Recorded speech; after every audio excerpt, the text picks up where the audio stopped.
about part-time work in Japan. Hi, my name is Farah and welcome to my channel. I've been living in Japan for the past 7 years and today I'm going to share what I've learned from working part-time job in Japan for over 2 years. In this video, I'm going to talk specifically about part-time jobs for foreigners with students or dependent visas. How much you can earn, the number of hours you're allowed to work, and what level of Japanese you need for different type of jobs. I will also share my own experience applying for 7-Eleven and explain the entire hiring process, such as what the first phone call was like, the question that they commonly ask, and how to attain the work permission in Japan. Part-time jobs in Japan are very broad and diverse, and almost every industry needs part-time workers. The largest group of part-time workers in Japan are high school and university students, followed by housewives and retirees who want to earn some extra money and stay active. Most people who move to Japan fall into one of these three categories: workers on a working visa, international students, or dependent of someone with a student or work visa. If you are a student or have a dependent visa, you are allowed to work for only 28 hours per week. If you exceed the 28 hours limit, you could face penalties and may run into problems when renewing your visa in the future. In addition, the employer who allowed you to work more than 28 hours will also face some penalties. But the important thing to keep in mind is that you don't necessarily need to work more than 28 hours per week. If you manage your money carefully, it is possible to cover your monthly living expenses in Japan while working within the 28 hours time limit. Because the interesting thing about Japan is that, unlike the image that you might have from the outside, once you live here, you realize that you can get by with much less money than you might have expected. I've actually been thinking about making a separate video where I break down our monthly expenses and show how it actually costs to live in Japan. If that's something you would like to see, let me know in the comments. Now let's move on to the most important part, the salary. At the time of recording this video, hourly wages for part-time jobs in Japan generally starts at around 1,200 yen per hour.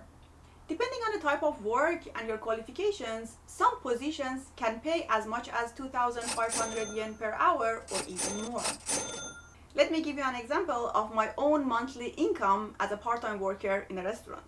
I currently work 3 days a week with 6-hour shifts, which means I work 18 hours per week in total. My current hourly wage is 1,250 yen, which brings my income to roughly 90,000 yen per month. This amount will vary depending on the timing of my shifts and any extra pay for the weekends, holidays, or specific time slots, which I will explain in more details later in this video. Jobs that pay 2,500 yen per hour or more are either specialized or physically demanding. What do I mean by specialized? For example, private tutoring or part-time teaching positions. Depending on your qualifications and experiences, these positions can pay up to 2,500 yen or even 3,000 yen per hour. The second category includes the physically demanding jobs. For example, working in a moving company that requires workers to carry heavy furniture up and down the stairs throughout the day. Because these jobs require either a specialized skill or significant physical effort, they tend to offer higher pay. As we move down from the higher paying jobs toward the lower end of the wage range, the work generally becomes less demanding and require less specialized skills. Some of the most common employers that pay close to the minimum wage and are known for hiring relatively easy are McDonald's, Kura Sushi, and Saizeriya. Many foreigners who have just arrived in Japan start working at places like this because the hiring process is relatively straightforward and a high level of Japanese is not required at the beginning. I mention these chains because they are some of the easiest places for newcomers to find a job, but they are far from the only option. Many restaurants across Japan are currently struggling with a staff shortage.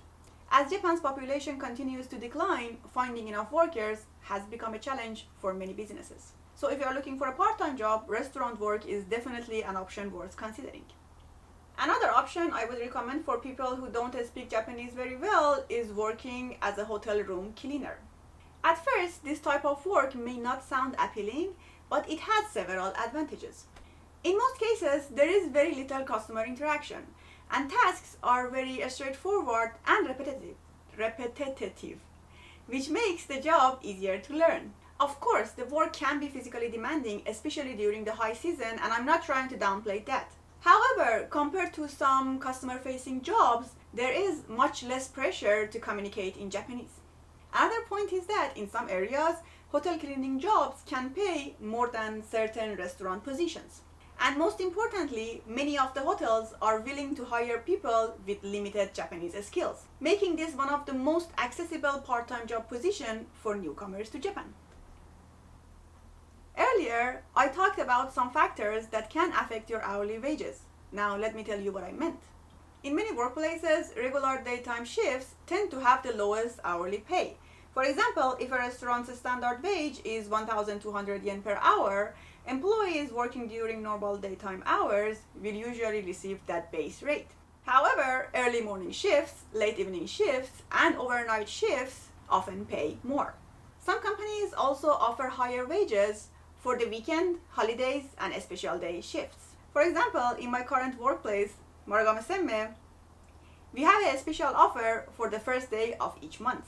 On that day, we give a discount on our signature dish Kamoage Udon and offer 2 more dishes specific for that day.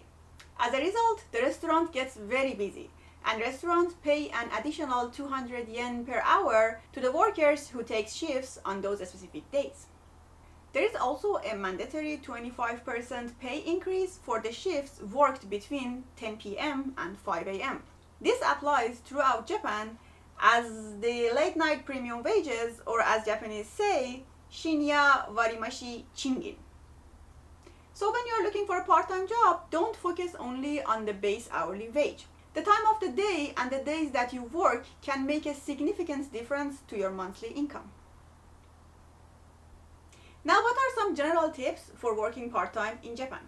It may seem funny to you, but 2 of the main problems that foreigners face when applying for a part-time job in Japan are tattoos and hair color, both of which are negotiable to some extent and depend on the company. For example, when it comes to tattoos, size and visibility can make a huge difference. If you have a small tattoo, like this, many of the employers will simply ask you to cover it while at work. However, if you have large tattoos that are also hard to cover, some of the companies might be reluctant to hire you. Of course, there are always exceptions.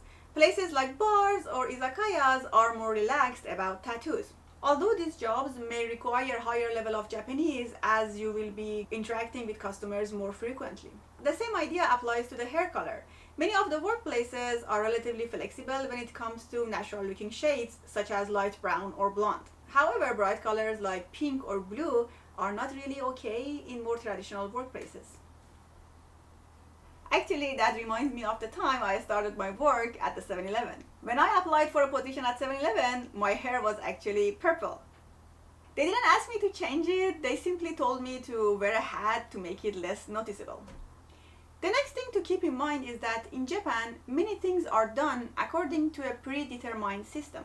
And what do I mean by that? Let's say you have just started working in a restaurant and you are responsible for peeling potatoes. Your trainer will show you a specific way to peel them. And from that point forward, you are expected to do it exactly that way. You might think, well, I know another method that's faster, but in many workplaces, that's not the case. The goal is consistency. Everybody is expected to follow the same procedure, so the results will always remain the same. I use the potato example to keep it simple, but this mindset shows up in many parts of Japanese work culture. Basically, you are expected to do the things the way that you have been taught, even if you think there is a faster or better way. And why is that the case is a whole separate conversation about Japan that I won't get into right now. Let's move on to the commute and the distance between your home and your workplace. For part-time jobs, the employers generally prefer applicants who live relatively close to the workplace. In fact, when I was interviewing for both of my part-time jobs, this was one of the first questions that they asked me. That being said, most of the employers will cover your commuting expenses up to a certain limit. In many cases, this limit is somewhere between 30,000 to 35,000 yen per month. The transportation allowance is usually added to your monthly paycheck. Depending on the company, they may ask you for a proof of your commuting expenses, such as bus or train tickets receipts. Now let's get into the full process of getting hired at a company. The first thing you need to consider is your Japanese language level. As I mentioned so far in this video, there are quite a few part-time jobs that you can do with limited Japanese language skills.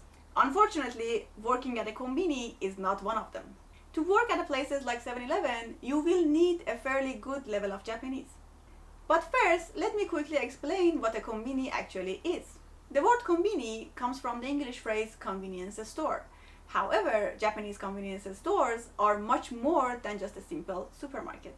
In addition to selling food, drinks, and everyday necessities, they also provide a surprisingly wide range of services. For example, customers can use copy and printing machines, obtain certain official documents, buy events and concert tickets, send and receive parcels, arrange airport luggage delivery, and even handle transactions related to Mercari and other second-hand marketplace apps. Because of all of these services, you need to communicate with customers on a daily basis and answer a wide variety of questions. And that's the main reason I recommend to reach at least a conversational level of Japanese before applying to a konbini. One of the things that motivated, or rather forced me to improve my Japanese was exactly this. You might work at a konbini for 6 months and learn all the procedures, know where everything is, and then one day a customer walks in and asks for something.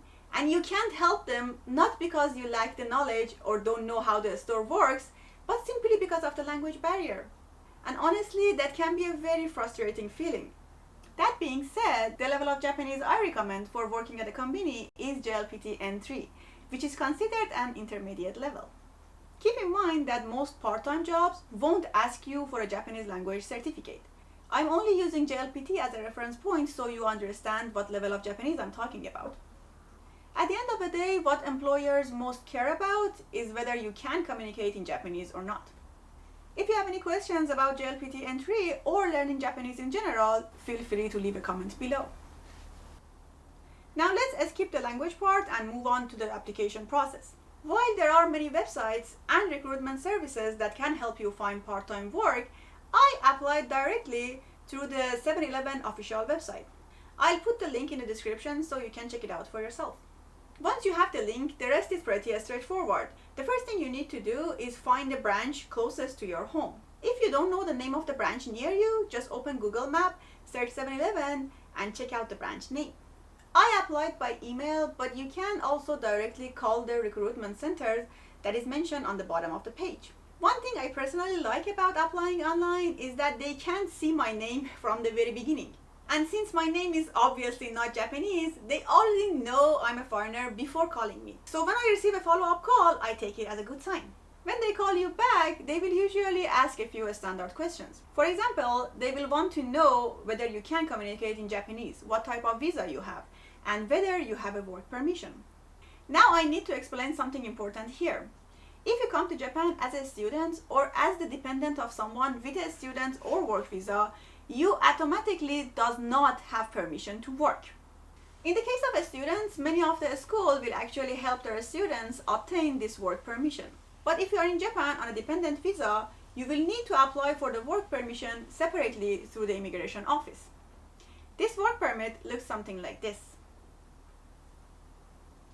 As far as I remember, the process was quite simple. You just need to fill in a form and hand it in along with your residence card to the immigration office.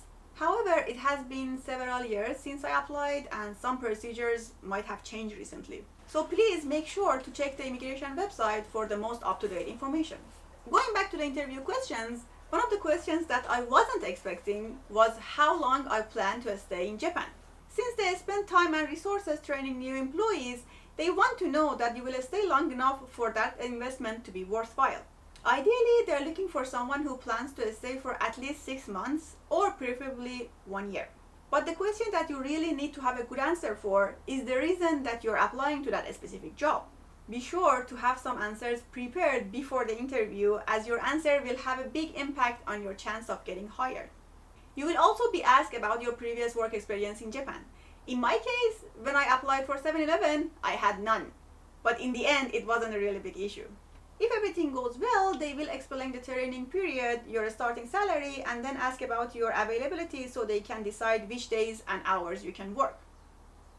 And that's pretty much the basics of part-time jobs in Japan and the hiring process. Although I use 7-Eleven as an example throughout this video, the overall process is very similar for most companies and many other part-time jobs as well. In fact, I applied for my current restaurant job in exactly the same way. That is, through the official website. And that's it for today's video. I hope this video gave you a better understanding of how it's actually like to work part-time job in Japan.